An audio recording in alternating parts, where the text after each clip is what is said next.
नमस्कार दोस्तों, मेरे channel real life and DIY में आपका स्वागत है। हरितालिका तीज की पूजा में किन किन सामग्रियों की आवश्यकता होती है, इसकी वीडियो लेकर आई हूँ। आशा है आपको पसंद आएगी। वीडियो शुरू करने से पहले अगर आपने मेरे चैनल को सब्सक्राइब नहीं किया है तो सब्सक्राइब कर ले, ताकि आने वाली वीडियो की नोटिफिकेशन आप तक पहले पहुँच पाए। जो स्त्रियां इस बार पहली बार व्रत उठाना चाहती है वो व्रत को उठा सकती हैं, क्योंकि इस बार कोई भी खरमास मलमास नहीं है। तीज का व्रत मायके में ही पहली बार उठाया जाता है, इसलिए आप मायके चली जाएं। अगर आप मायके नहीं जा सकती है तो मायके से ही अपने लिए सामान मंगवा ले। तीज का व्रत अखंड सौभाग्य के लिए किया जाता है, जिससे पति की आयु लंबी होती है। व्रत के एक दिन पहले नहाय खाए किया जाता है। व्रत के दिन 16 श्रृंगार कर, शादी के चुनरी ओढ़कर, शादी के सिंघोड़े से सिंदूर लगाकर ही स्त्रियां व्रत करती हैं। पैरों में माहवर लगाया जाता है, हाथों में मेहंदी लगाई जाती है। चलिए अब देख लेते हैं कि हरितालिका तीज की पूजा के लिए किन किन सामग्रियों की आवश्यकता होती है। सबसे पहले शिव परिवार की पार्थिव मूर्ति बनाई जाती है, जिसमें शिवलिंग, भगवान गणेश और माता गौड़ा होती हैं। आपको जैसी भी मूर्तियां बनाने आती है वैसी मूर्तियां बना ले।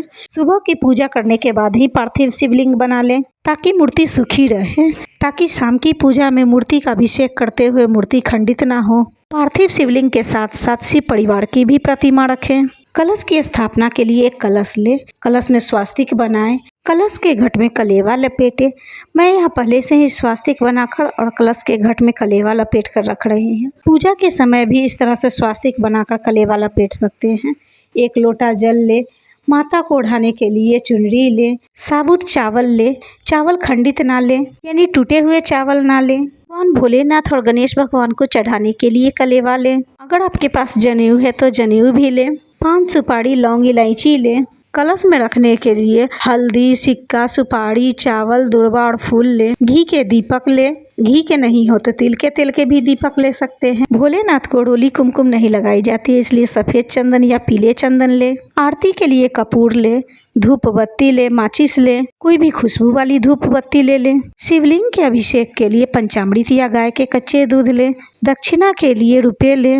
कलश के ऊपर रखने के लिए पूर्ण पात्र ले। मैं यहाँ दीप कलश के लिए दीप ले रही हूँ। अगर आप श्रीफल कलश रख रहे हैं तो श्रीफल के ऊपर कलेवा या चुनरी लपेट कर ही रखें। चौकी पे बिछाने के लिए लाल कपड़े ले। अपनी शादी की चुनरी भी ले, जिसे ओढ़कर जरूर पूजा करें। भगवान को चढ़ाने के लिए फूल मालाएं ले। कनेर के फूल हो तो जरूर ले, नहीं तो आप गेंदे के भी फूल ले सकते हैं। दुर्वा ले, भांग ले, आक का फूल ले, बेलपत्र ले, सम्मी के पत्ते ले, धतूरे का फल हो तो धतूरे का फल ले। माता को चढ़ाने के लिए गुड़हल का फूल या फिर लाल गुलाब का फूल ले। माता पार्वती को चढ़ाने के लिए सुहाग के 16 सामान ले। 16 सामान नहीं तो कम से कम 5 सामान जरूर चढ़ाएं। वैसे जितने भी सामान हो चढ़ा सकते हैं, गिनती की कोई ज़रूरत नहीं है। श्रृंगार के सामान के साथ साथ एक वस्त्र भी जरूर रखें। आप साड़ी, सूट कुछ भी चढ़ा सकती है, नहीं तो एक ब्लाउज का पीस भी जरूर रख लें। शादी के सिंघोड़े में से ही सिंदूर लगाकर पूजा करें, इसलिए पूजा में सिंघोड़ा जरूर रखें। हरितालिका तीज की पूजा में हवन जरूर करें। गाय के उपले ले, धूप ले, आम के पल्लव ले। अगर आम के पल्लव ना हो तो आप अशोक के पत्ते भी ले सकते हैं। आम के पत्तों पर भी हल्दी कुमकुम लगा लें। ऋतु फल ले। मैं यहाँ 5 तरह के फल ले रही हूँ। भुट्टा, नारियल, सेब, केला और खीरा। तीज के व्रत में खीरा जरूर चढ़ाया जाता है। हमारे यहाँ भुट्टे भी जरूर चढ़ाए जाते हैं, इसलिए मैं भुट्टे रख रही हूँ। सभी फलों को एक बांस की टोकरी में रखें, यानी इसे डाला भरना कहते हैं। बांस से वंश की वृद्धि होती है, इसलिए पूजा में बांस का उपयोग जरूर किया जाता है। अगर बांस की टोकरी ना मिले तो आप थाली में भी रखकर चढ़ा सकते हैं। फलों के साथ साथ मीठा भी चढ़ाया जाता है। हमारे यहाँ बिहार में सभी जगह पर गुजिया ही चढ़ाए जाते हैं। बहुत से जगह पर घेवर चढ़ाए जाते हैं। आपके यहाँ जैसा चढ़ाया जाता है वही चढ़ाएं। हरितालिका तीज में 3 बार पूजा की जाती है।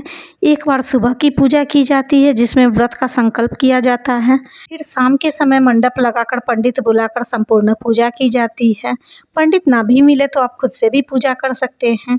फिर सुबह में सूर्योदय होने से पहले एक बार पूजा की जाती है और विसर्जन किया जाता है, तभी पारण किया जाता है। आशा है पूजा से जुड़ी जानकारियाँ या पूजा सामग्री आपको पसंद आई होगी।